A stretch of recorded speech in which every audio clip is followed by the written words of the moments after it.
میرا نام ہے زاہد ناچیز، میں اللہ کا غلام ہوں، میں بھی آپ کی طرح ایک دائی ہوں۔ اور میرا جو سوال ہے، جیسا کہ آپ نے کہا کہ قرآن میں اللہ پاک نے فرمایا کہ تفرقہ نہیں کرنا، جیسا کہ اللہ پاک نے دوسری جگہ فرمایا کہ جو لوگ تفرقہ کر رہے ہیں اور گروہ گروہ ہو گئے ہیں، تمہارا ان سے کوئی کام نہیں۔ بھائی صاحب کا سوال ہے اور وہ کہہ رہے تھے کہ ہم سب مسلمان ایک ہونا چاہیے، آپس میں نہیں بٹنا چاہیے، اور جو تفرقہ کرتے ہیں اس سے لینا دینا نہیں۔ یہ آیت کو آپ نے کوٹ کی، یہ سورہ انعام کی آیت ہے، سورہ نمبر 6 آیت نمبر 158-159 کے اندر اللہ کے رسول سے مخاطب ہے کیا اے رسول، جو دین میں فرقے بناتا ہے اسے تجھے لینا دینا، مطلب تو بڑی ذمہ ہے۔ اللہ کے رسول سے اللہ فرماتے کو کانٹیکٹ دیکھنا چاہیے۔ ڈاکٹر صاحب بات کھل کر کریں۔ آپ سے سورہ الانعام کی آیت 159 کا حوالہ دے کر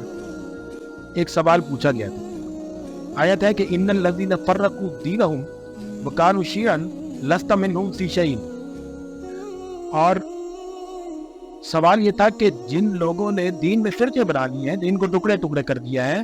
اور خود بھی ان میں سے ایک گروہ بن کر رہ گئے ہیں، اللہ تعالیٰ رسول صلی اللہ علیہ وآلہ وسلم سے فرما رہا ہے کہ لست منہم فی شیء، تیرا ان سے کوئی تعلق واسطہ نہیں ہے۔ آپ کو بات کھل کر کہنے چاہیے تھی کہ اللہ تعالیٰ قرآن مجید کی اس آیت میں رسول اللہ صلی اللہ علیہ وسلم کو یہ انسٹرکشن دیتے ہوئے اصل میں کیا کہنا چاہ رہا ہے۔ اللہ تعالیٰ کہہ رہا ہے کہ فرقے بنا کر دنیا میں رہنا، دین کو ٹکڑے ٹکڑے کر کر رہنا اور ان میں سے خود بھی ایک ٹکڑا بن جانا، اللہ کے نزدیک اس قدر زیادہ ناقابل قبول ہے کہ اس نے رسول سے یہ کہہ دیا کہ اے نبی تم اعلان کر دو کہ تم ایسے لوگوں سے کوئی تعلق واسطہ نہیں رکھتے۔ یعنی یہ لوگ اپنے طور پر تو خود کو امتی بھی کہیں گے، خود کو عاشق رسول بھی کہیں گے، لیکن اللہ تعالیٰ اس آیت میں صاف طور پر نبی کی ہدایت فرما رہا ہے کہ وہی لوگوں سے بے تعلق ہو جائیں جو دین میں فرقے بنا کر خود کو ایک الگ گروہ میں شامل کر لیتے ہیں۔ ان لوگوں کا دعویٰ ہوگا کہ وہ نبی کے امتی ہیں، عشق رسول کے علم بردار ہیں، وہ اور بھی اس قسم کے نعرے لگاتے رہیں گے کہ وہ رسول کے ساتھ وابستہ ہیں، لیکن اللہ تعالیٰ فرماتا ہے کہ ان کا نبی صلی اللہ علیہ وسلم سے کوئی حقیقی تعلق، کوئی واسطہ نہیں ہے۔ قیامت کے دن جب یہ لوگ اللہ کے سامنے پیش ہوں گے اور رسول صلی اللہ علیہ وسلم سے اپنے تعلق اور عشق کا دعویٰ کریں گے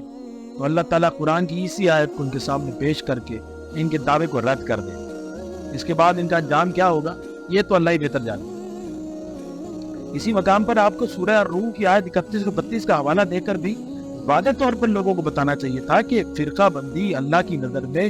اس کی کتاب کی نظر میں اور اس کے رسول صلی اللہ علیہ وسلم کی نظر میں شرک کے برابر ہے، شرک کی کوئی معافی نہیں ہے۔ رسول اللہ صلی اللہ علیہ وآلہ وسلم کو اللہ تعالیٰ نے ہدایت دی کہ وہ ایسے لوگوں سے لا تعلقی اختیار کریں اور اس کا صاف صاف اعلان کریں، اور اس کا صاف مطلب یہ ہے کہ لوگ نبی کریم صلی اللہ علیہ وسلم سے، یہ بات بھی ہے کہ اس آیت میں جو الفاظ استعمال کیے گئے وہ انتہائی سخت، لست منہم فی شیء، تیرا ان سے کوئی تعلق، کوئی واسطہ نہیں۔ اس کا مطلب یہ نہیں کہ ان کے ساتھ صرف اٹھنا بیٹھنا یا کھانا پینا نہیں، بلکہ اس کا مطلب یہ ہے کہ وہ لوگ نبی کریم صلی اللہ علیہ وسلم سے کسی قسم کے تعلق کا دعویٰ نہیں کر سکتے۔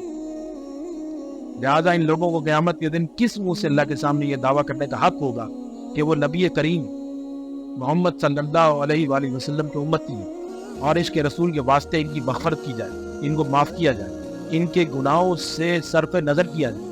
اللہ تعالیٰ ان سے کہے گا کہ ان کا رسول صلی اللہ علیہ وسلم ان سے کوئی تعلق نہیں رکھتا، اور اسی آیت کی روح سے ان کا دعویٰ رد کر دیا جائے۔ آپ کو چاہیے تھا کہ